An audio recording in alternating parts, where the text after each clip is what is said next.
Estamos falando a respeito de vida devocional. Amém? Levíticos capítulo 6, verso 12. Quando você abre no livro de Levíticos, ele, ele aí está nesse conjunto dos cinco primeiros livros da Bíblia. O termo teológico é Pentateuco, penta para cinco. O Brasil é pentacampeão. E o hexa não vem nunca, né? Gostou mesmo de ser penta. Todo mundo tenta, mas só o Brasil é penta e fica no penta, penta, penta. O Pentateuco tem a sua autoria creditada a Moisés. Por que isso é interessante? Porque o livro aí, não sei se você entende, Levíticos, vem de Levi, vem de levitas. Lembra? Todo sacerdote é um levita. Nem todo levita é um sacerdote. Por quê? Porque sacerdócio era dado à família de Arão. Somente a família de Arão. Arão é descendente de Levi, um dos 12 homens da família de Jacó. E aqueles que dão a nome às 12 tribos. Então, levita, perdão, era todo aquele que se envolvia no serviço do templo.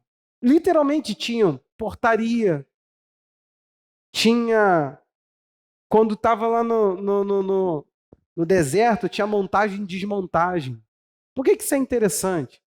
Só para você entender alguns serviços mais básicos, né? Tinha todo um detalhe de serviço, e sem contar os turnos. Mas aqui você tem um livro inteiro que, para você ser sacerdote, você tinha que decorar. Então Deus ele faz questão de colocar nos 5 livros da lei um livro para falar de ritual. Aí você pensa assim, a gente combate tanto ritual, né? Fora ritual, sai ritual. Nós não podemos ser ritualísticos. Sim, no mecânico, né? Naquela coisa do apertar o play. Isso é ruim para todo mundo. Imagina um casamento onde você tem que, do nada, você está grosso lá na sala, e você vai para a cama e fala assim, te amo, bombonzinho, e vai lá os adjetivos que tu usa, e de repente tu ligou o play. A mulher ou o homem vai falar, ué, até agora ele estava grosso, o que fez ele mudar? O que acontece que passa o portal da sala para o quarto, essa pessoa recebe um novo espírito? Então todo ritual mecânico é ruim. Mas Deus, ele deu o ritual por algum motivo. Por que tinha na rotina de adoração, que é isso que você vai ver em Levítico, como que você cumpre uma rotina de adoração? Por que tinha tantos detalhes? E é detalhe mesmo, você abre no capítulo 1, ele vai falar sobre como se faz um holocausto. O holocausto é aquela oferta totalmente consumida, queimada, tá? Que era entregue no altar. Tinham ofertas que não eram assim, eram ofertas diferenciadas. E Levítico dá conta de explicar tudo isso. Você vai ver leis sobre todos os pontos das entregas, dos sacrifícios em Levítico. Por que a gente vai ver isso? Porque eu não sei se você já entendeu, mas aqui nós acreditamos literalmente no que a reforma protestante conquistou para nós. Nós não vamos falar para você que todo mundo é um sacerdote de Deus, que todos foram sacerdotes agora, por causa do que Pedro falou, nós somos sacerdotes de Deus. Nós não vamos falar isso com vocês no discurso, nós temos tentado fazer isso com a prática. Nós temos tentado estabelecer você lá na sua casa, não aqui dentro. É fácil, porque aqui a rotina já é orar. Você já chega aqui, você tem que cumprir um tempo de louvor, um tempo de oração. A dificuldade fica quase zero, né? Para alguns ainda, porque tu fica ali, meu Deus, eu não gosto muito de orar, pastor, não tenho costume de orar há muito tempo. Então, talvez fica cansativo, fica uma batalha mesmo. Aqui você vai ter agora um momento de palavra e você só vai ouvir. Então facilitou, porque você vai raciocinar, eu vou te guiar no raciocínio e ainda tem o Espírito Santo iluminando você. Mas a dificuldade não está aqui agora. A dificuldade está na rotina que realmente faz a coisa acontecer, que se casa, é como se fosse a alimentação. Nós não podemos nos alimentar de uma coisa só. Nós temos que ser... Já pensou proteína para ficar com uma saciedade melhor, a regeneração muscular e tudo mais, só que só proteína. Vai só na proteína para tu ver onde tu vai parar. Toda boa alimentação é balanceada, nem uma coisa ou outra, tudo junto. tudo em conjunto. O que eu estou falando isso? Porque nós vamos ver o meio de um texto que está todo num contexto aqui, do que Deus está falando sobre o holocausto, ele está ensinando o sacerdote como ele se comportaria com o altar. E esse texto é um texto bastante conhecido, está aí, vamos lá. 12 e 13 diz: o fogo sempre ficará aceso sobre o altar, não deve ser apagado. É clara a ordem, né? O fogo sempre ficará aceso sobre o altar, não deve ser apagado. O sacerdote acenderá a lenha no altar a cada manhã. Presta atenção no detalhe, é detalhe mesmo. Ó. Levantou de manhã, é você que está no turno, você vai lá, vai pegar aquele fogo que está aceso, cuidado para não apagar ele, limpa a cinza, devia estar quente, né? É óbvio, passou a noite inteira queimando. Mas tem que tomar cuidado e tem que acender novamente. E sobre ele porá em ordem o holocausto, agora o da manhã. E sobre ele queimará a gordura das ofertas pacíficas. O fogo queimará continuamente sobre o altar. Não deve ser apagado. Interessante, né? Não deve ser apagado. Não pode apagar. O que nós temos aqui? Eu quero falar sobre esse dia a dia com Deus. Todo dia. A importância de você viver todo dia com Deus. No dia a dia. A gente já falou tanto de ampliar. Ampliamos o conceito de santidade, ampliamos o conceito de devoção. Tanta coisa que a gente começou a ver, né? Eu posso dizer que se tivesse um refrigerante aqui, eu poderia dizer, para a glória de Deus, vou beber esse refrigerante, sabendo que isso causaria dano à minha saúde. Quando a gente vai pensando para a glória de Deus, lembra disso? Então, sem voltar muito lá atrás, no que já falamos, eu quero falar sobre se manter aceso. É o meu primeiro tópico, manter aceso. O que está acontecendo aqui? Presta atenção. O sacerdote ele tinha que cumprir uma rotina básica de 2 sacrifícios diariamente. Por favor, foca no diariamente. Diariamente, ele levantava pela manhã e ele tinha um altar ardendo em chamas, porque o holocausto, aquela oferta que era totalmente consumida, que ia virar cinza, ela está ali, queimando. Então, o que ele tinha que fazer? Uns textos acima, ele vai te ensinar que ele teria que botar uma roupa, tirar a cinza, uma roupa santa para tirar a cinza, levar a cinza para outro lugar, tirar a roupa, né? Porque não pode sair com aquela roupa, levar a cinza para um outro lugar puro, despejar ali a cinza, e de repente ele deveria voltar, trocar de roupa e refazer todo aquele processo. Acende o fogo, aliás, alimenta o fogo, põe as ofertas pacíficas, já viu que é outro tipo de oferta, de manhã. Sem contar que não era um só, né? Era uma equipe, mas tinham que acender a lâmpada, toda aquela rotina diária. O que está acontecendo é que chega no sacrifício da tarde, que é um sacrifício que tem um apontamento muito grande aí com oração na Bíblia, é no sacrifício da tarde que, por exemplo, que o pai de João Batista vai ver o anjo e ele estava lá queimando incenso. Então, por aí vai. Quando chega no sacrifício da tarde, ele deveria pensar, peraí, eu de manhã estava aqui, agora entrou à tarde. O que a gente faz? Fica a noite toda para... Não, Deus já instrui. A noite toda o sacrifício vai ficar. Quando chegar de manhã, você vai pegar o sacrifício mantendo o fogo ali. Só que esse fogo que está consumindo o sacrifício de ontem vai precisar ser renovado sem que se apague. Então ele está falando o seguinte, não pode o fogo do meu altar apagar. É uma ordem direta. Por que não? Preste atenção numa coisa aqui.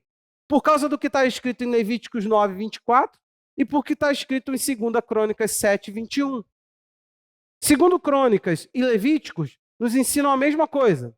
Levíticos 9, 24 nos ensina que Deus é quem acendeu o primeiro altar. Quando Salomão faz lá o seu templo, quem acende o primeiro altar do templo? Já é um outro altar, são vários altares, enfim, tem uma amplitude. Em Salomão você vai ver uma coisa muito mais rica do que era no tabernáculo, gente. Não é só uma menorá, não é só uma mesa de pães, não é um negócio pequeno, é um negócio mais esbanjoso. É isso, Lucília? Esbanjou mais. Fez com mais esbanjo. Eu piorando. Fez com mais regalia. Então preste atenção, Levíticos 9, 24, 2 Crônicas 7, 1. O que diz? Isso aí, ó. Ele botou. Que o Senhor, ele manda o fogo do céu. Agora preste atenção. Acender altar é Deus. Manter altar aceso, o homem. É aquela famosa ideia, um conceito espiritual que você precisa aprender. Olhe para mim e entenda uma coisa: Deus não te vê como marionete. Ele te vê como uma pessoa que ele quer se relacionar. Então ele quer que você saiba que ele acende o fogo, mas você sustenta. Você entende isso? Você não tem como fazer o seu espírito viver. É uma das crises que tive. Foi daí que eu fui parar estudando sobre salvação e descobri que isso é melhor viver do que estudar. Por quê? Como é que eu estava morto e então ouvi uma palavra e pude viver e pude ter fé naquela palavra que eu ouvi, se fé é um atributo do Espírito Santo? É daí que vem a minha confusão. É daí que nasce a questão do pessoal que é calvinista. Os calvinistas, eles estudam esse fenômeno. Como é que pode um homem morto dizer que creu na palavra ou não creu? Como é que ele pode? Ele já está morto, ele não crê. Então como é que ele pode dizer, não, eu não creio nisso? Ele já não crê mesmo. E se ele crê, ele vai ter vida. Entendeu a complexidade da questão? Eu prefiro acreditar no seguinte: é como o vento, não sabe de onde vem, nem para onde vai, assim, é todo aquele que é nascido do Espírito. É um fenômeno que está presente, está visível, mas não está explicado. Ninguém está vendo o vento, a direção do vento aqui sabe-se que tem vento, e eu estou sentindo, graças a Deus, pelos nossos ventiladores. 40 graus em pleno inverno, isso é ser carioca. Eu estava falando que eu estava querendo comer sopa hoje. Mas, gente, o calor está me atrapalhando. É bom para pintura, é péssimo para sopa, e daqui a pouco vem um verão. Pode com uma coisa dessa? A gente nem viveu o inverno. Nem comemos sopa direito, Kátia. Eu nem comi todas as sopas que eu queria. Deus me livre. Então, quem tá comigo aí? Presta atenção, então. O porquê que não poderia pagar nunca? Sim, vai apontar para uma devoção diária e contínua. Mas olha só que interessante. Porque o povo teria que estar sempre consciente de que eles pecavam e que aquela consciência de pecado que eles carregavam, eles tinham que saber que tinha por eles ali um fogo ardendo continuamente, um juízo por aquilo que eles faziam. Eles tinham que saber que o altar aceso significava o seguinte: vocês vão precisar voltar aqui, de vez em quando. Daqui a pouco nós falaremos do maior sacrifício anual, que era o dia da expiação, que, por sinal, é o único dia que o judeu é obrigatório no jejum. Deus nunca colocou jejum obrigatório, a não ser no dia da expiação. Todo jejum foi convocativo, convoca o povo a isso. O jejum sempre foi uma coisa provocada para que o homem buscasse a Deus em desespero, em necessidade. Por isso que a gente jejua. Você está aí? Agora, lá no dia da expiação, não. Era um tipo assim, Deus falando: se abata, porque diante de mim você está com problemas. Agora, o fogo ardendo era o homem sabendo sempre: tem uma expectativa de juízo, tem algo ali que me mostra que eu vou precisar, que eu tenho pecados e eu vou voltar a esse altar. Eu preciso desse altar aceso. Ai de mim que esse altar não esteja aceso. Eu estaria com problemas com Deus. Tem solução para o meu problema, ainda que parcial, e falaremos disso daqui a pouco. Porém, tem que se manter aceso para que se mantenha a recordação viva de que o pecado mata, de que o pecado traz morte, de que o pecado precisa ser pago com vida. E a vida consumida pelo pecado era de um animal. Estamos juntos? Agora, que interessante a gente perceber que os sacrifícios, então, era como se fosse um caderno de dívida. Sabe aquele caderninho que você deveria ter? Ou relatório financeiro, ou aplicativo de finanças, alguma coisa você deveria ter para relatar suas dívidas. Quem não escreve no papel aquilo que deve, gente? Eu não estou falando para fazer uma coisa elaborada, planilha de Excel, se souber, faça, mas eu estou falando de que você precisa saber basicamente o que você deve, senão você não sabe para onde o seu dinheiro está indo. Estamos juntos? Faz o nosso curso de finanças. Intercede junto a Anselmo e Cátia, fala: Anselmo, Cátia, abre o curso aí para a gente fazer. E vai fazer, irmãos. Aprender a cuidar da sua vida financeira assim como Deus quer. Agora, presta atenção. Os sacrifícios funcionariam como um caderno de dívidas. É lá que você iria toda vez falar: pequei. Toma aí alguém. Aquilo ali ficaria como se fosse uma recordação. Hebreus, lá no capítulo 10, verso 3. Olha que interessante. Essas coisas a gente não inventa, gente. A gente só descobre. Hebreus 10, 3. Entretanto, nesses sacrifícios ocorre. O que está escrito aí? Recordação de pecado todos os anos. Lembra que eu falei que a gente falaria da expiação? Esse aqui era o dia da expiação, uma vez ao ano. O sumo sacerdote entrava lá no lugar mais profundo. O sangue do animal era entregue por todo Israel, mas agora dentro do Santo dos Santos. Não era todo dia, gente. Não se visitava o lugar da arca todos os dias, não. A arca ficava lá. O único local que era a primeira cabana, primeiro cômodo daquele tabernáculo fechado. No segundo, não. Lá não se ia, uma vez ao ano. Deus queria falar o seguinte: existe alguma coisa aqui que está impedindo vocês. Tem uma diferença, vocês não podem passar daqui para. Era todo um ritual de preparo uma vez ao ano, o povo jejuando, tudo trabalhando para que ele pudesse entrar e fazer alguma coisa. Agora, Jesus não. O que em Cristo nós temos? É interessante que em Jesus foi nos dado uma eterna redenção. A gente precisa compreender o que aconteceu em Jesus. Sabe por quê? Se eu virasse aqui para você e ficasse simplesmente mandando você orar, jejuar, e daqui a pouco vai chegar um momento que eu creio que eu vou ser liberado para falar disso, mas se eu ficasse só falando para você assim, jejua, ora, eu acho que isso não te provoca, porque a gente já fez muitas vezes. Já foi, acho que eu sou o único pastor que num domingo não faz a mensagem evangelística, fala para você jejuar. Gente, eu sou o único que eu conheço, pelo menos. Acho que eu sou o único pastor que vai falar sobre orar num domingo à noite, interceder. Não, não fazem. Por quê? Porque pensam o culto de uma maneira diferente. Agora, o que a gente precisa entender? É interessante que no Antigo Testamento se recordava a situação de pecado. E no Novo? Se os sacrifícios do Antigo era o nosso caderninho de dívida, a gente ficava com eles ali constantemente falando, ó, essa aqui é por esse aqui. Mas nunca se quitava o caderninho. O caderninho era só, é como se fosse juros, sabe? A gente pagava os juros ali, mas nunca se via livre do caderninho. O que a gente precisa entender como diferencial? Presta atenção, não é à toa que Jesus, vocês tiveram ceia no domingo, eu não pude ceiar, olha só. Brincadeira. Lucas 22, 19, eu estava pensando, Senhor, procurar uma ceia para eu ir, irmão, vou ter que faltar mais um culto. Ou vou fazer uma ceia aqui para eu ceiar. 22, 19 de Lucas, o que Jesus ele fala? Esse é o meu corpo, dado por vocês, façam isso em memória de mim. O único texto que traz em memória de mim é Lucas, e depois Paulo em 1 Coríntios 11. Presta atenção. O que Jesus nos daria uma prática para a gente ficar pensando nele? Que essa é a ideia, é recordar de Jesus. Recorde do que o meu corpo foi partido. Para quê? Gente, eu sei que talvez você tome a ceia como algo muito monótono, porque a tua fé ainda não foi aprimorada, aperfeiçoada, aprofundada. Mas ceia não é monótono. Ceia há um encontro espiritual da tua fé com aquilo que foi feito, com o ato do sacrifício de Jesus. E isso tem poder para mover na sua vida.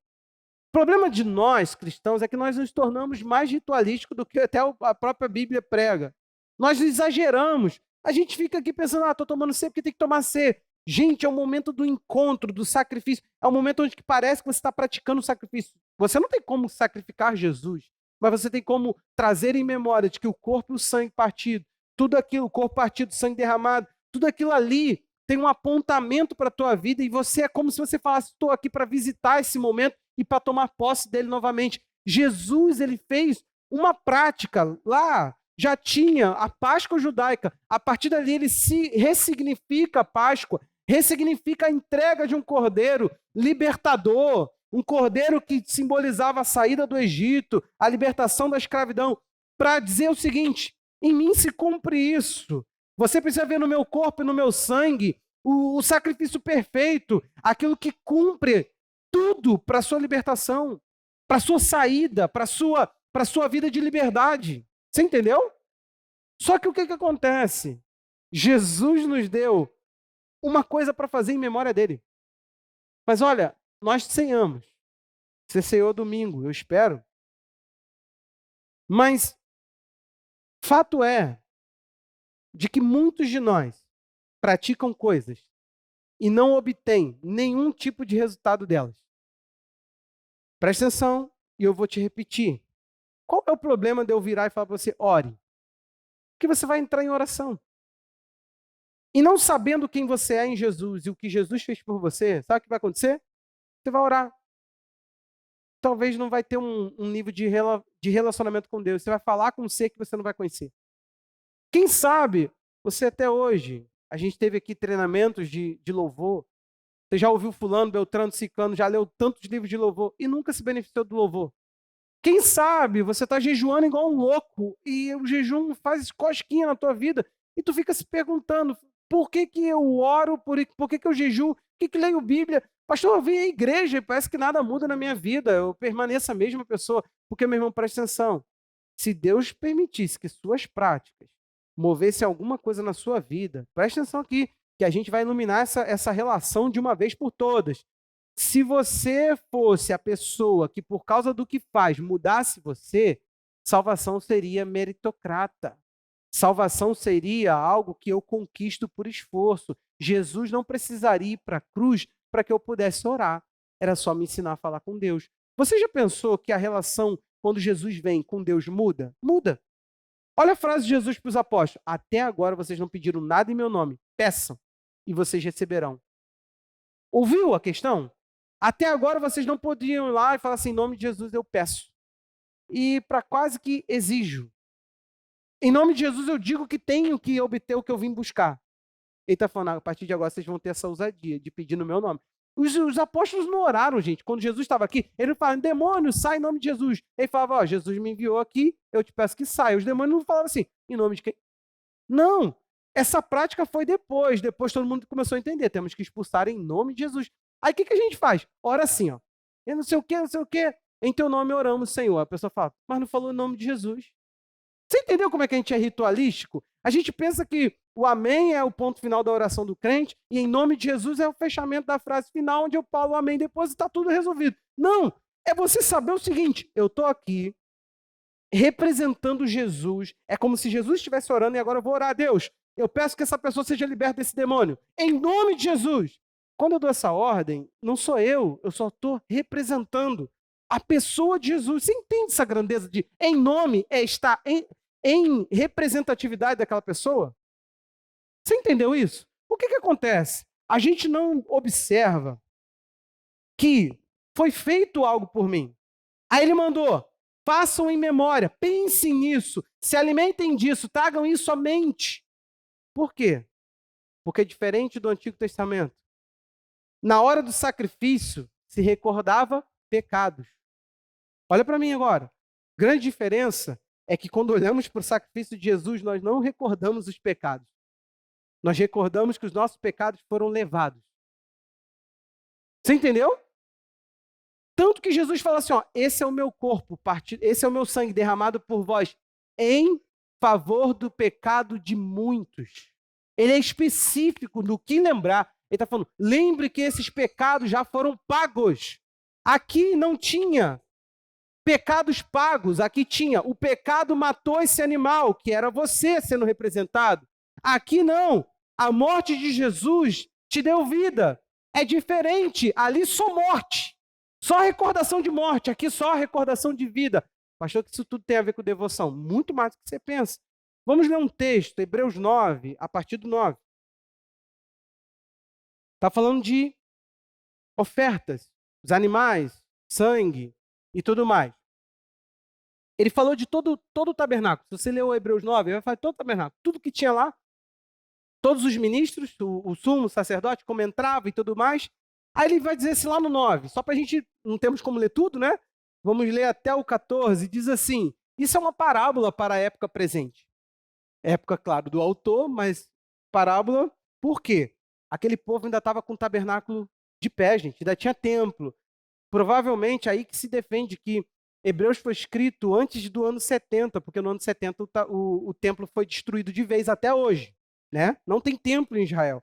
Os judeus não têm templo, porque o templo ainda estava de pé. Provavelmente, esse texto deixa muito claro isso, tá? Em várias passagens da carta aos Hebreus. Diz assim, é uma parábola para a época presente, na qual se oferecem dons de sacrifício. Embora estes, no que diz respeito, por favor, ouça isso aqui, a consciência. No que diz respeito à consciência, sejam ineficazes para aperfeiçoar aquele que se presta culto. Que presta culto, perdão. Se presta não. Pois não passam de ordenanças da carne baseadas somente em comidas, bebidas e diversas cerimônias de purificação impostas até o tempo oportuno de reforma.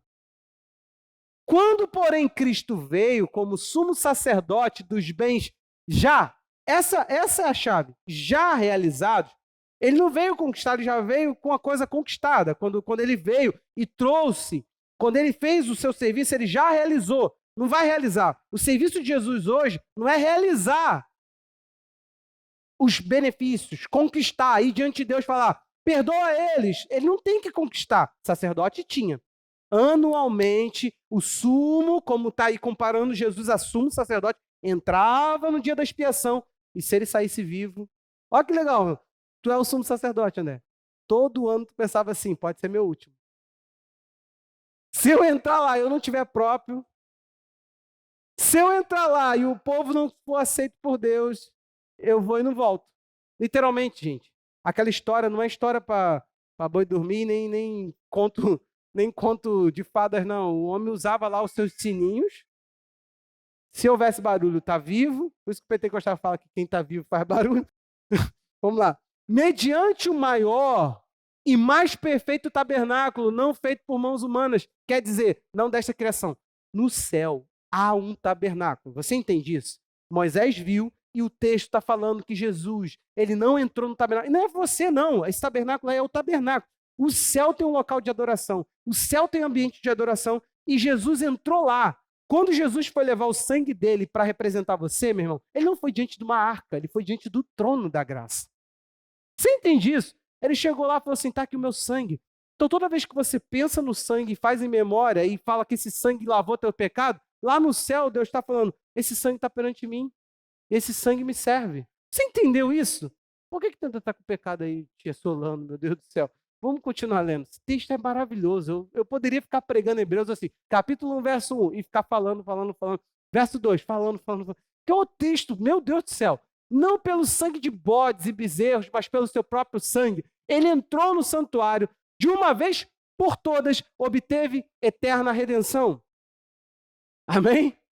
Portanto, se o sangue de bodes, de touros e as cinzas de um novilho, aspergidos sobre os contaminados, os santificava quanto à purificação da carne, muito mais o sangue de Cristo, que pelo Espírito eterno, a si mesmo se ofereceu sem mácula a Deus, purificará a nossa consciência de obras mortas para servirmos ao Deus vivo.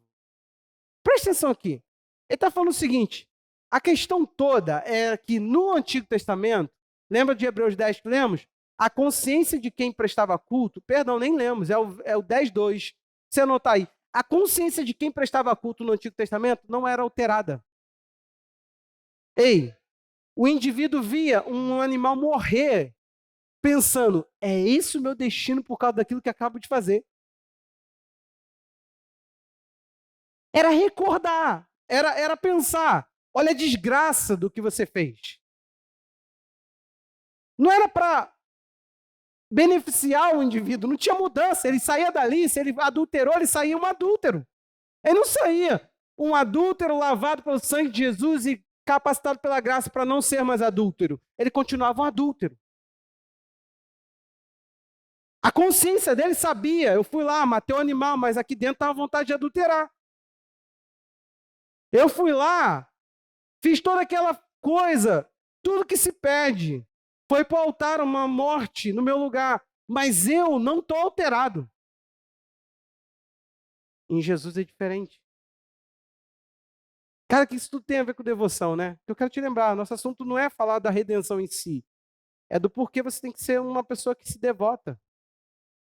O porquê que não pode apagar a consciência de adoração, a gente está falando de manter aceso, sim ou não? Então vamos lá. A consciência de quem Jesus é, ela às vezes não está viva em nós. Às vezes você se esquece.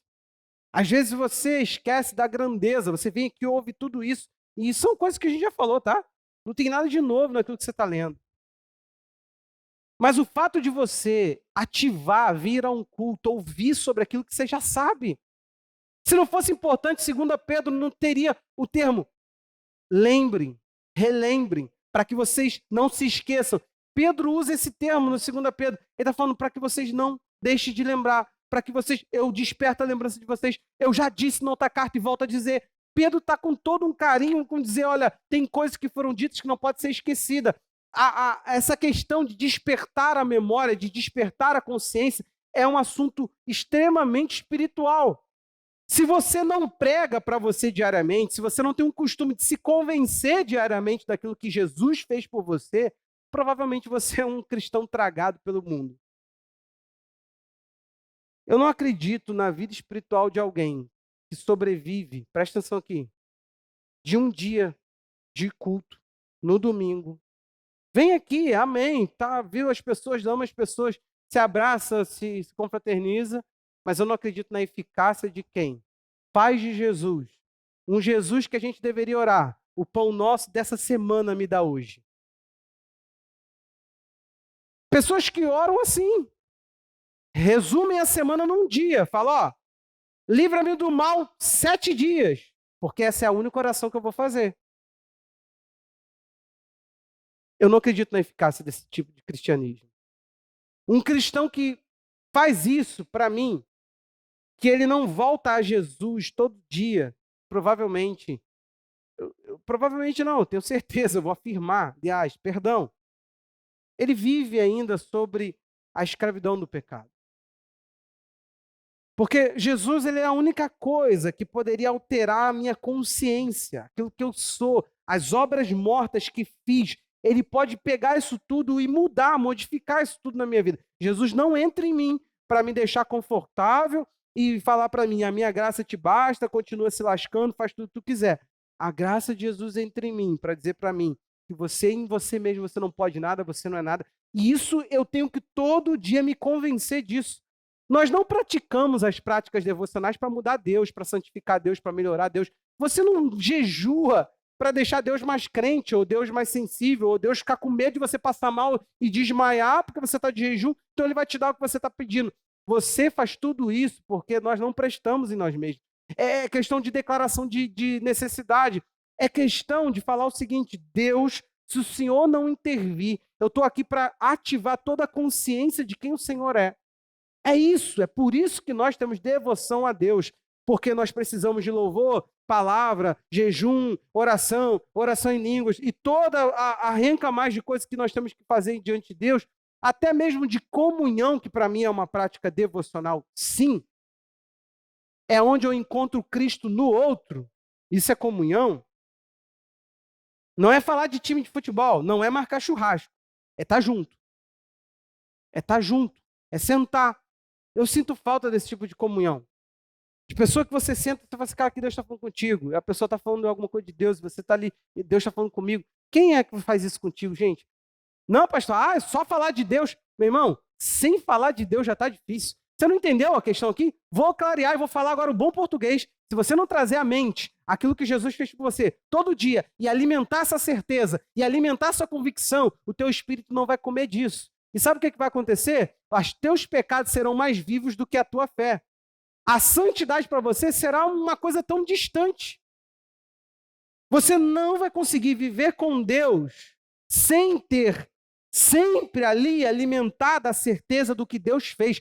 Você todo dia precisa lembrar de que a cruz foi real, de que a cruz foi poderosa, de que tudo que aconteceu na cruz foi por você. Todo dia você tem quase que fazer uma confissão. Se eu te dar uma dica, se está ruim para tu, faça um texto e todo dia fale ele para você. Todo dia você deveria ter um versículo na tua vida visitado. Precisa abrir a Bíblia. É esse o nosso problema. Precisa ser com Bíblia de papel, pode ser no celular, pode ser na Bíblia de áudio. Meu irmão, tem que ser na palavra. Tem que ser na palavra. Pode ser a notificação da YouVersion todo dia. É muito engraçado. O Léo não sabe, mas eu sei que o Léo lê Bíblia.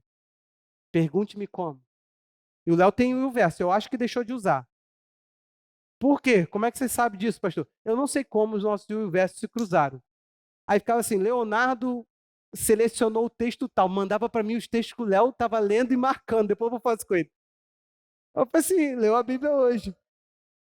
Falei, cuidado, irmãos, sou meio hacker, hein? Vou te contar, naquela ocasião, se ele tivesse uma Bíblia de papel, ela estava bem pintada, porque eu amo para pintar os textos. Vocês entenderam? Destaque, aquele destaque assim, né? Marca texto. Então presta atenção nisso aqui. Hebreus 13:10. Por favor, aí me entenda, a gente está lendo o contexto de Hebreus. Hebreus está dizendo para nós o seguinte: agora você pode ter a sua mente, a sua consciência limpa. Gente, sem citar outros textos, me dá até vontade de ficar lendo Hebreus todo, em vez de continuar falando sobre o assunto. Mas olha só que interessante isso aqui. Temos um altar do qual os que ministram no tabernáculo, mas o motivo pelo qual o tabernáculo estava de pé, não tem direito de comer. Ele está falando assim, você e eu temos um altar, que aqueles que estão lá não têm direito a comer. Segue a leitura, vamos até o 16. Pois aqueles animais cujo sangue era trazido pelo sumo sacerdote para dentro do santo dos santos como sacrifício pelo pecado, têm o corpo queimado fora do acampamento. Ele está falando do dia da expiação, não é a diário. Esse sacrifício aqui é o dia, um dia no ano. Por isso, também Jesus, para santificar o povo, pelo seu próprio sangue, sofreu fora da cidade. Muito interessante. Saiamos, pois, a ele, fora do acampamento, levando a mesma desonra que ele suportou. De fato, não temos aqui uma cidade permanente, mas buscamos a que há de vir. Aí ele vai colocar, por meio de Jesus, pois ofereçamos a Deus sempre sacrifício de louvor, que é fruto de lábios que confessam o seu nome. Não se esqueçam, olha que interessante, da prática do bem e da mútua cooperação.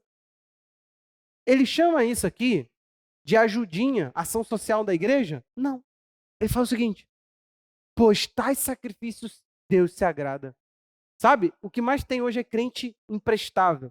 Ele precisa de ação social. Tudo é uma ação social. É o que eu falo, é o crente da selfie. Andressa, arruma uns criança pobre aí pra gente dar um chocolate na Páscoa e bater umas fotos para dizer que a gente faz ação social. Meu irmão, não é possível que na tua volta não haja uma pessoa necessitada. Não, não é possível. Mas não é o assunto.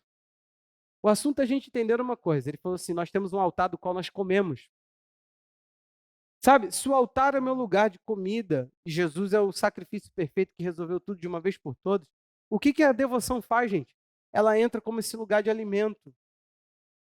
Ei, se você não alimentar a certeza do que Jesus fez, você perderá. Tinha uma pessoa que chegou para mim no domingo, me viu, né? Nos encontramos lá na Secref, no culto. Aí a pessoa olhou para mim, me abraçou e tal. Oh, cara, que bom que é você que veio aqui hoje. Isso aqui é poxa, muito bom te ver. Aí tá, acabou o culto, a pessoa falou assim, citou um exemplo de uma pessoa. Falou assim, pô, fulano, mó vacilão, né, cara? Macumba. Aí eu virei pro cara e falei assim, macumba. Um cristão, um cara que eu conheci de perto, um cara que queria combater os pecados, as heresias, comprava livros e livros e influenciava. Não estou falando mal da pessoa, não. Presta atenção aqui no que eu vou te falar.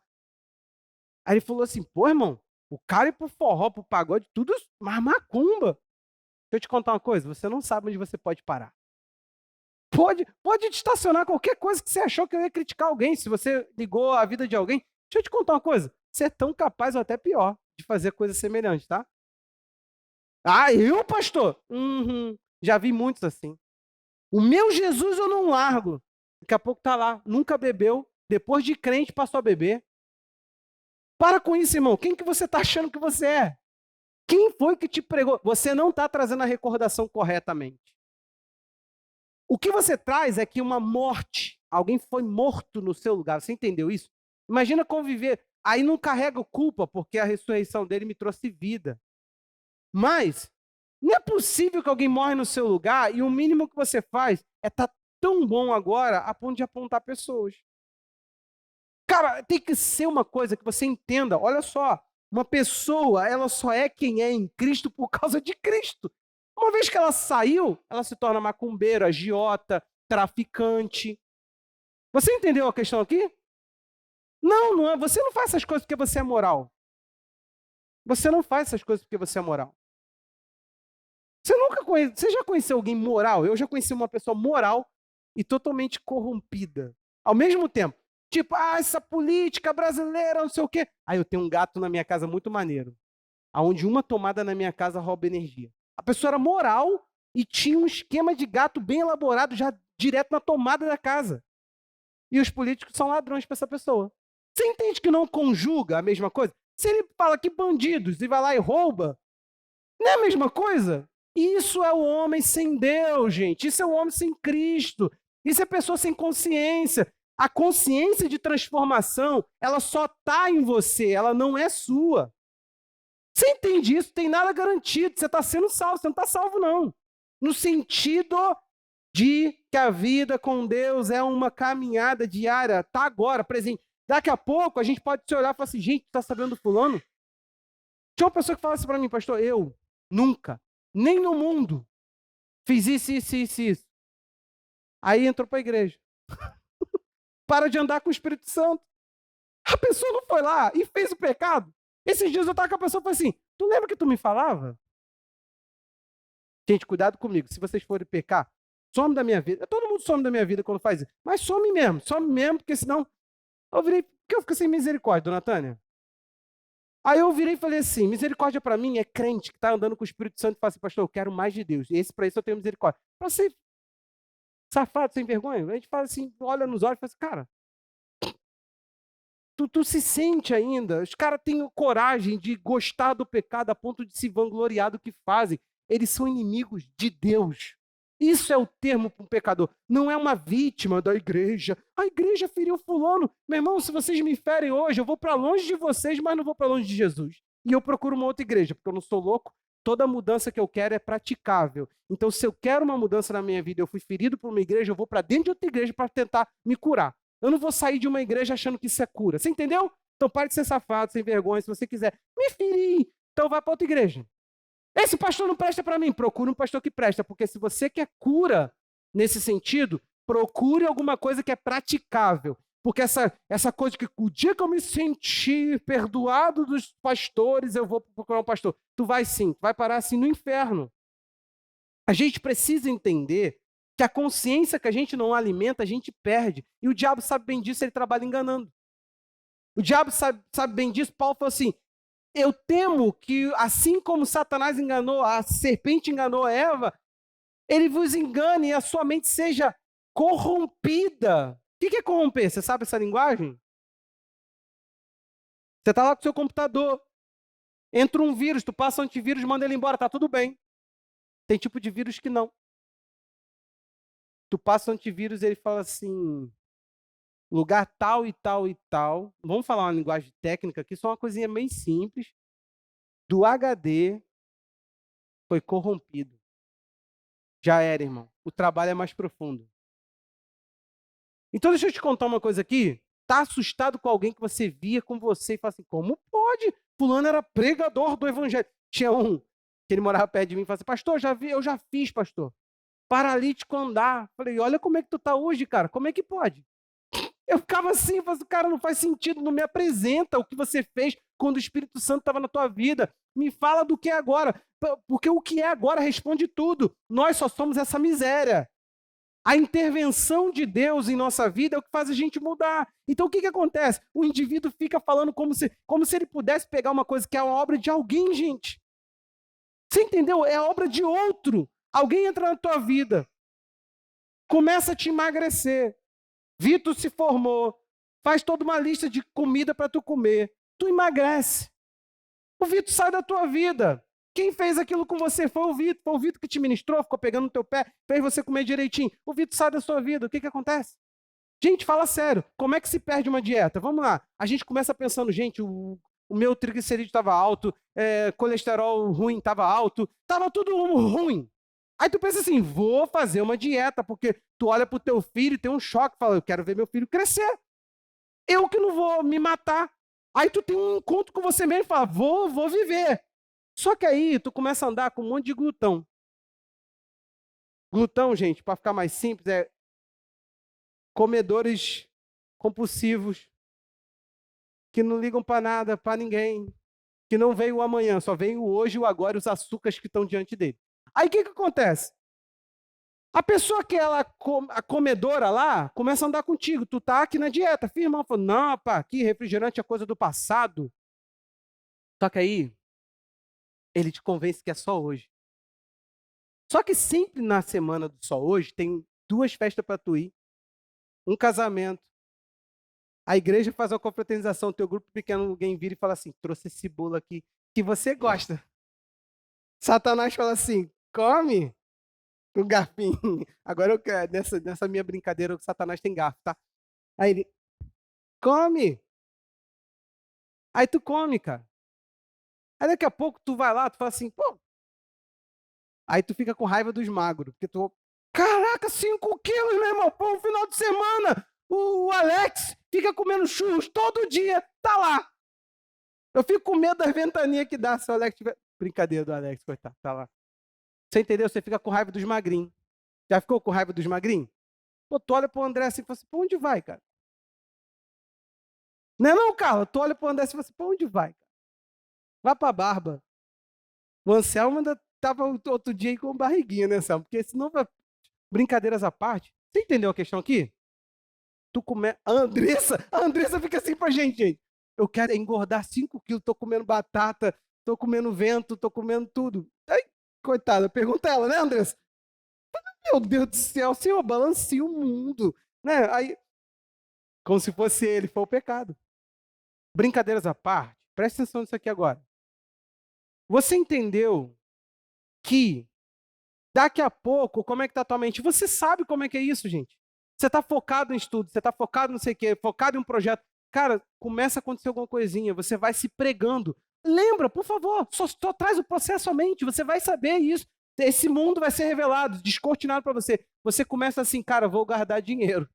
Um amigo fala assim, cara, ó, churrasco, todo mundo, aí tu pô, tem que levar 2 quilos de alcatra.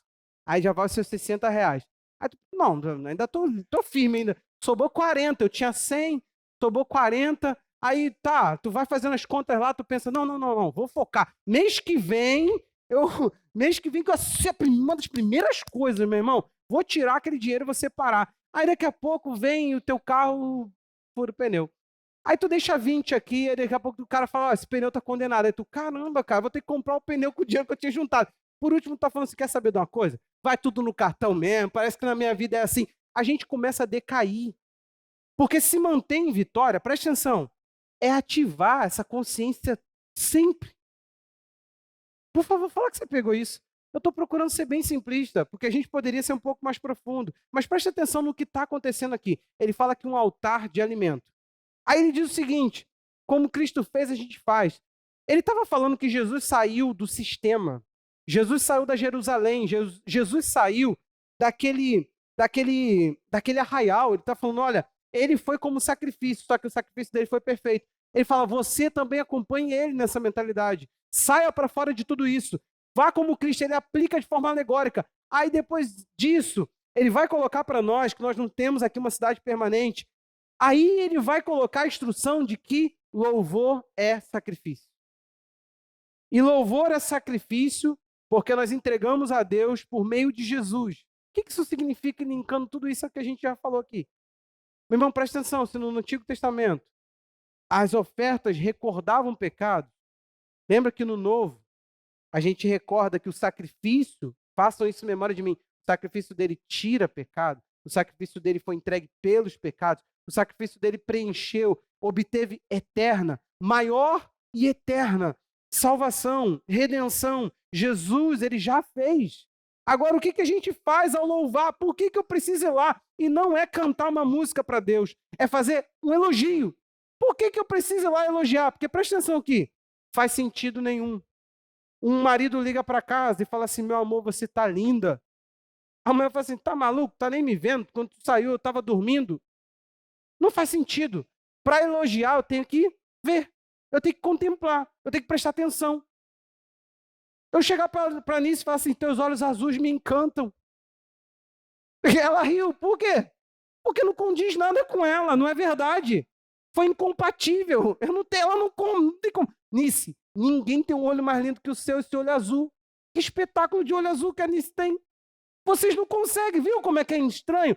Só que a gente faz para Deus assim. A gente canta um santo santo sem que aquela santidade me impacte. Por quê? Porque nós não estamos entendendo o que é que Cristo fez quando ele obteve para nós uma eterna salvação, redenção, quando ele foi a Deus e que com isso ele nos deu acesso à santidade, de que agora aquilo que me oprimia não me oprime mais. Então preste atenção.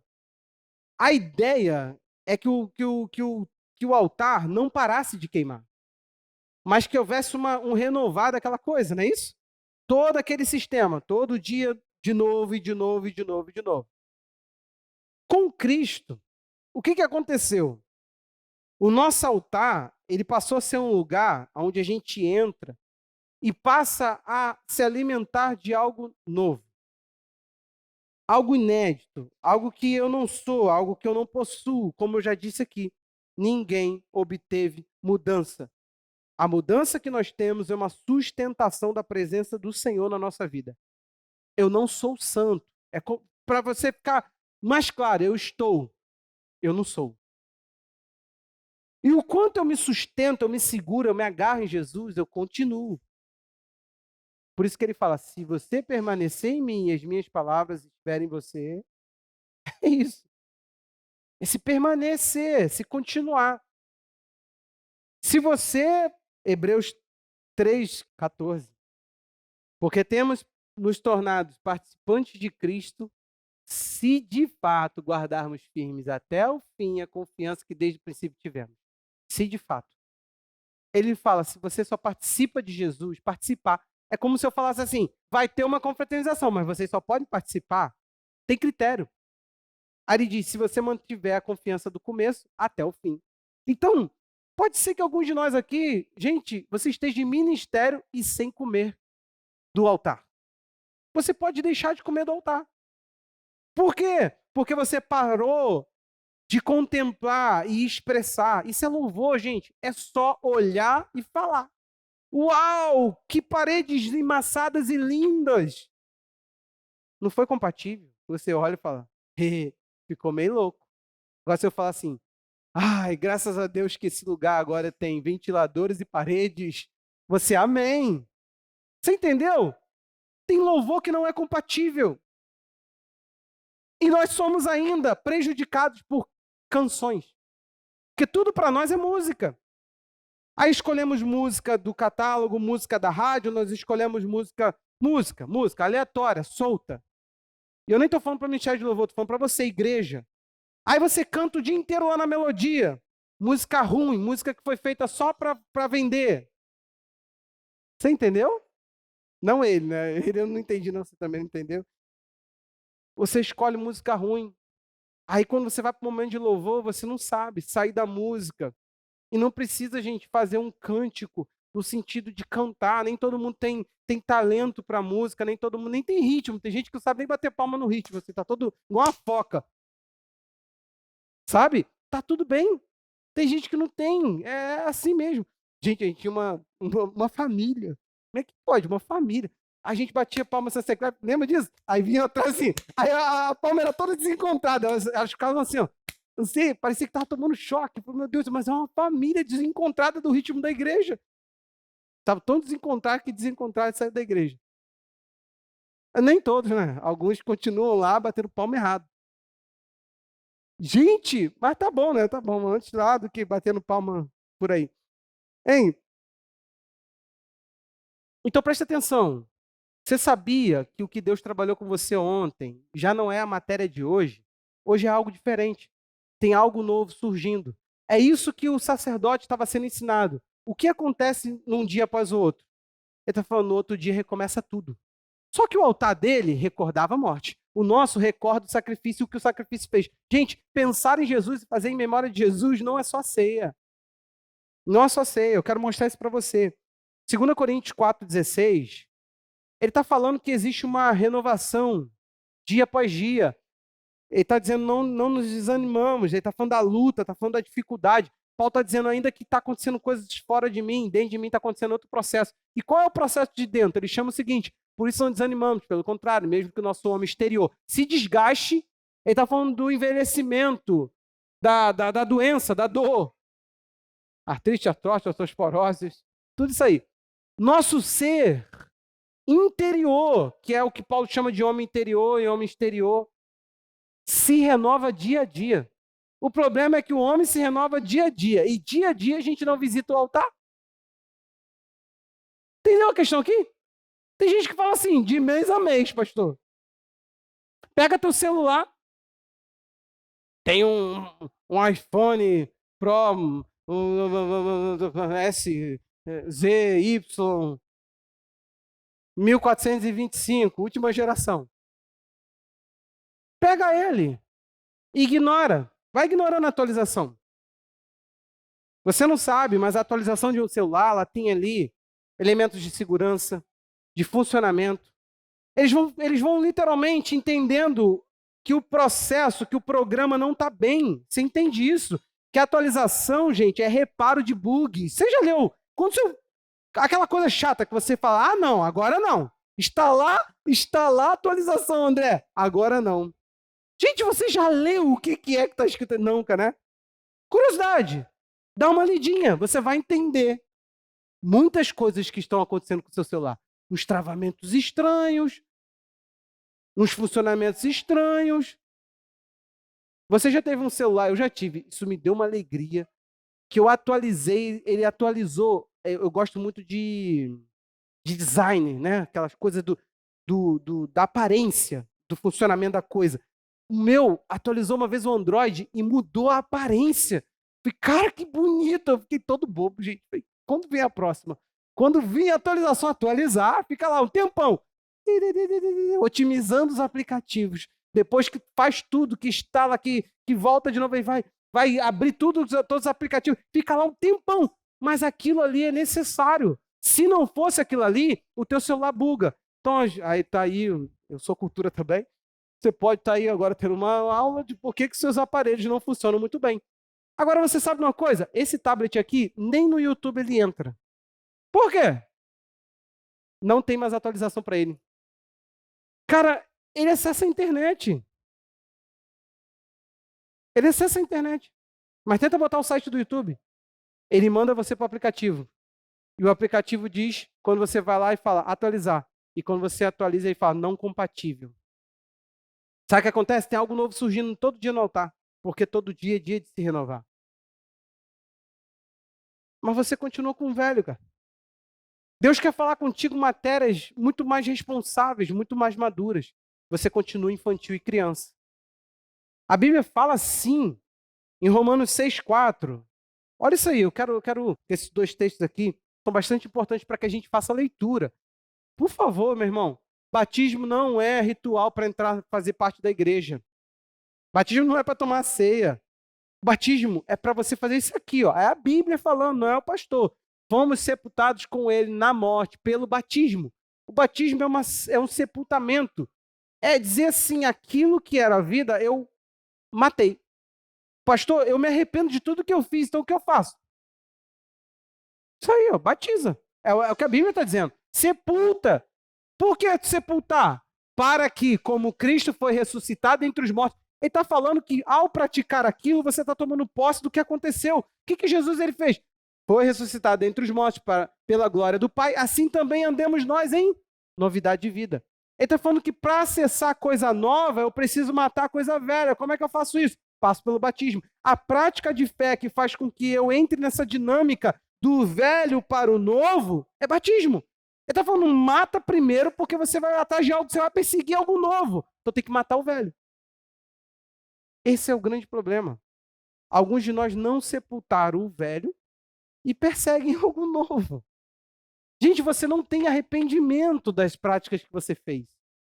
Você não tem dor, você não tem lágrimas, você é orgulhoso dos pecados. Faz igual um amigo contou pra gente um monte de mulher que pegou. Era esse o termo. Eu falei assim, eu não me arrependo não. Ele queria dizer que ele aprendeu a lidar com mulher e tal. Foi bom, depois teve um divórcio pela frente, quando foi tentar entrar em Jesus. É sempre assim. Nós temos indivíduos mal arrependidos, meio arrependidos, consciência ferida, aí eles se chamam de cristãos. Não se renovam, não se atualizam, não buscam o novo em Deus, querem viver a partir do antigo algo novo. Gente, assim, se alguém está em Cristo, esse versículo tem que voltar para a nossa vida. Nova criatura é. Olha agora, as coisas velhas, passou. Ele não fala assim, estão. Não, ele falou, passou, foi embora, acabou. É coisa do passado. Sabe por quê, gente?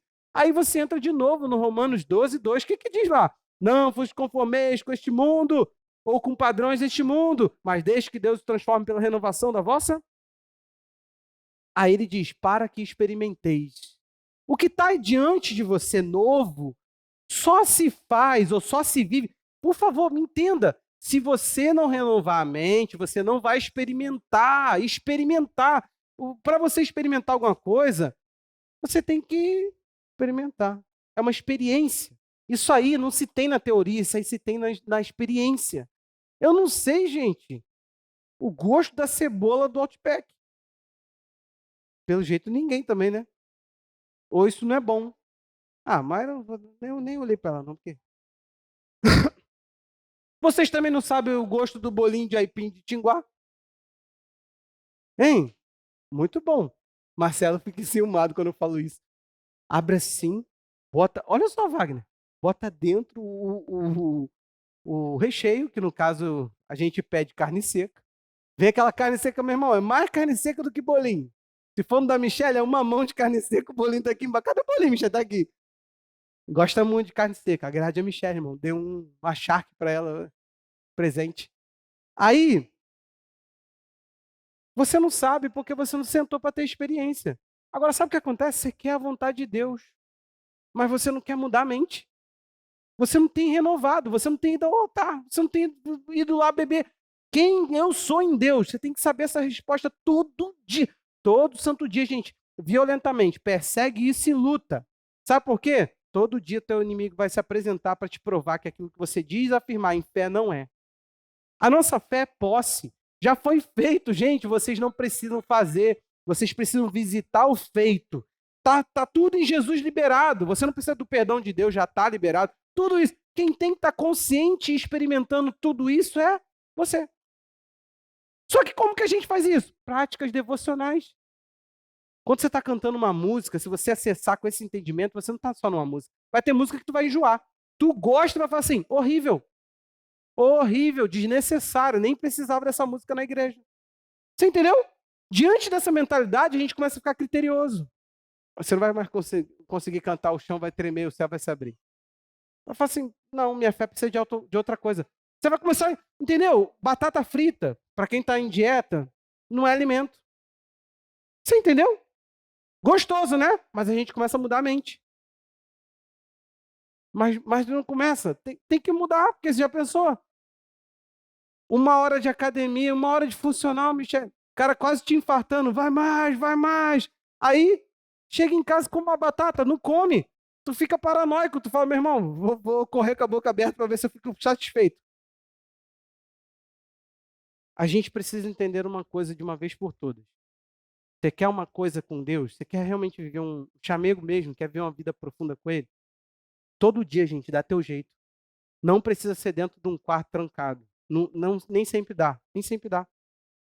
Cara, mas se você aprender, eu já vi experiências com Deus no trânsito. Não é que a gente vai viver assim, eu dou tempo para tudo, menos para Deus. Não é isso, não. Estou dizendo o seguinte, cara, você pode ter experiências com Deus e participar de Deus, participar de Cristo. Essa tem que ser a palavra do teu vocabulário. Participação. Eu participo de Jesus, eu tenho um altar com o qual eu me alimento. Eu vou lá e como daquilo, eu me alimento daquilo. Jesus é real para mim. Quando eu vou às minhas práticas, quando eu faço a minha oração, quando eu faço a minha meditação ali diária, quando eu tenho ali a prática de jejum, a prática de pegar a palavra, de confessar a palavra, de falar, Deus está escrito na tua palavra. E a gente não faz isso para colocar Deus contra o muro, aquela coisa do pentecostal, bota Deus no muro, a palavra de Deus. Não, quando a gente faz com aquele carinho, sabe? De falar assim, Deus, está escrito, eu velo. Eu estou aqui para dizer, Deus, isso aqui, Senhor, é isso aqui que eu creio. A palavra diz, gente, que nós somos um povo que andamos em santidade. Não é ameaça sem santificação você não verá o Senhor. Não é ameaça, gente. Não pode. Deus ameaçar. Sabe, tu não chegaria para um mendigo e falar assim, ai de você se chegar perto de mim fedido. É você que modifica ele, entendeu? Deus não ia chegar para você e falar assim, ai de você se você chegar perto de mim fedido. Ele fala, eu sou teu banho. Você entendeu a questão? A gente não entende. Deus é aliado, não é combatedor. Deus abate soberbo, dá graça humilde. Gente, experimenta baixar a bola. Experimenta baixar a bola, experimenta se achegar diante de Deus pedindo perdão, pedindo ajuda, socorro. pedindo ajuda para a igreja, socorro para aqueles que te lideram. Experimenta ser discipulável, ser vulnerável, ser uma pessoa acessível, sem medo de que vão pensar, do que Deus vai fazer, do que não vai fazer.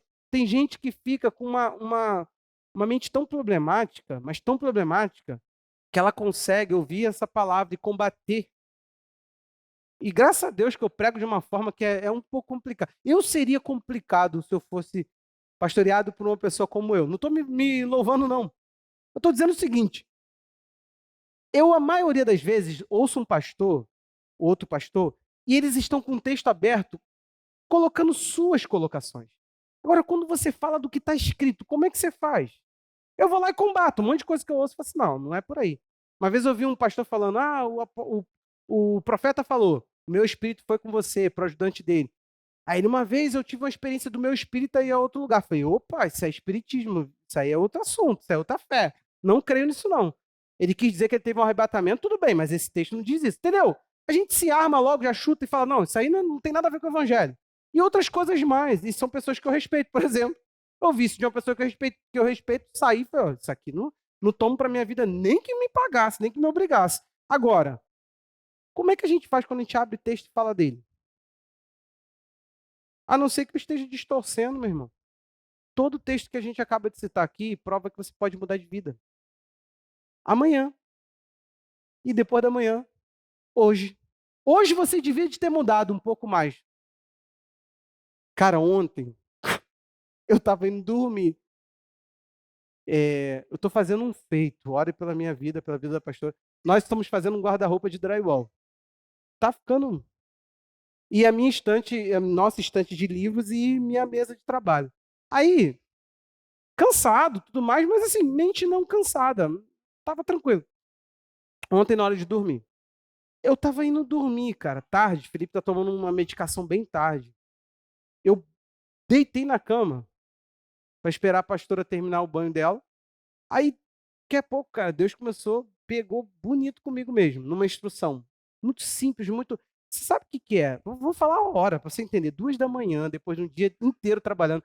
A placa de drywall, eu não sei o que foi isso. Eles mandaram grudada, vem uma na outra. Você já carregou uma placa de drywall?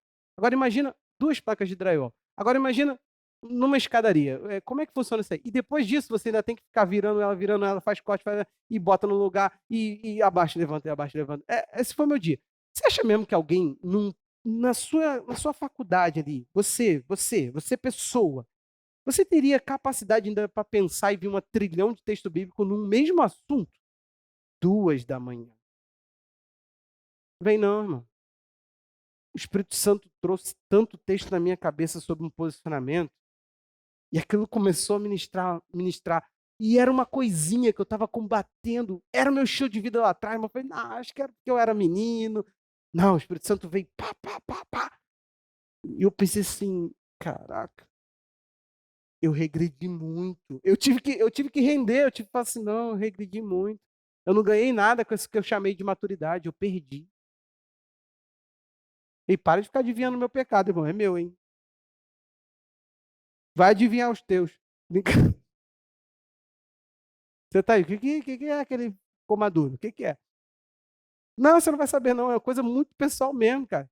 É aquela coisa que se entranhou na gente, que a gente chama de eu. Cara, esse sou eu.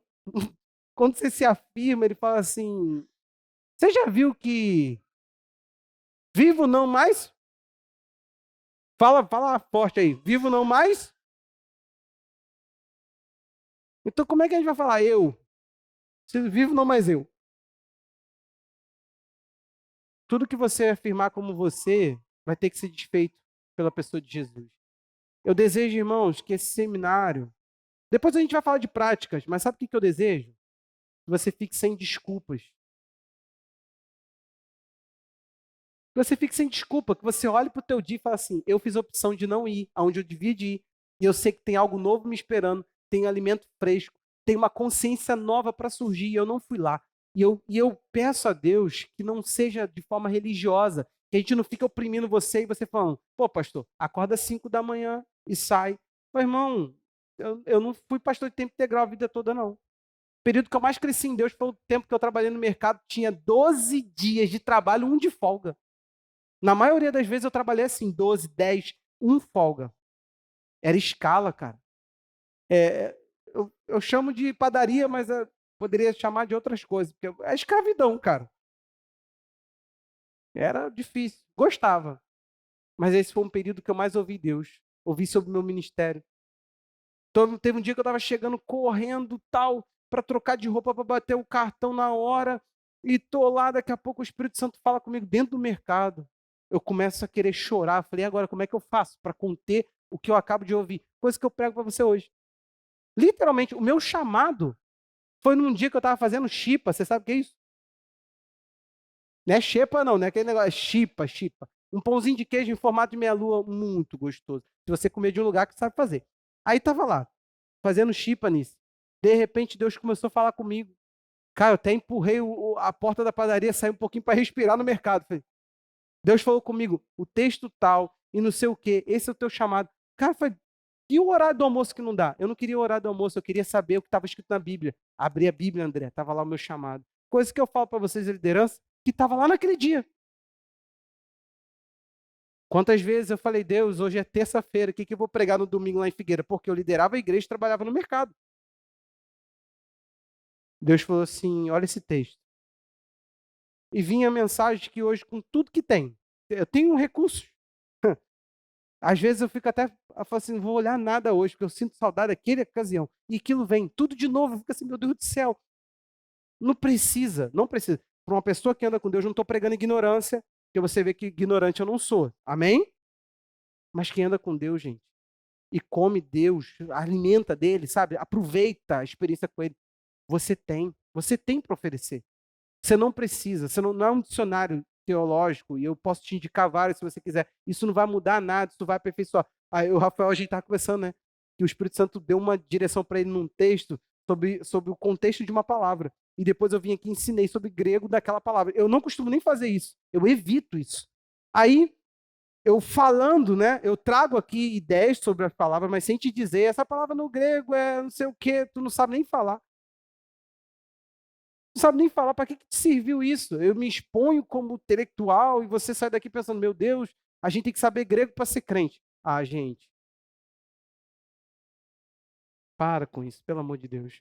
Aí sabe o que aconteceu na vida dele? Eu já vivi isso recentemente. O Espírito Santo falou comigo, Jeff, no grego, essa palavra é essa. Eu falei, mas são duas palavras diferentes. Gente, eu abri o negócio e fui consultar. E era, pasme, era. Como é que eu ia saber, Wagner, que duas palavras foram traduzidas diferente? André, vamos supor, eu não lembro agora qual era a palavra, mas era diferente. Eu estava fazendo uma pesquisa. Cara, as duas palavras eram diferentes, nos dois textos diferentes, com dois, elas tinham dois sentidos. E era a mesma palavra no grego. Quando eu descobri isso, isso foi muito importante para a época. Você entendeu o que é o Espírito Santo? Então, por favor, meu irmão, talvez tem coisa hoje que você não está visitando para o teu crescimento, para a tua experiência com Deus, e está disponível. Amém? Vamos orar para Deus corrigir a nossa igreja de uma vez por todas e nos fazer um povo devocional. Pai, eu oro em nome de Jesus, teu povo, Pai, tenha a graça do Senhor para ser devocional. Eu oro, Senhor, para que cada um de nós venha descobrir a beleza de andar contigo, Senhor. Nos faz, ó Deus, pessoas apaixonadas pela experiência de te experimentar. Provar e ver de que o Senhor é bom. Queremos saber esse sabor, Pai. Queremos saber essa experiência. Queremos ter, ó Deus, esse encontro contigo. Não queremos falar do Senhor, nem muito menos estudar a tua palavra no sentido de fora. Queremos experimentá-la na experiência contigo. Nós oramos em nome do Senhor Jesus. Amém. Deus abençoe sua vida.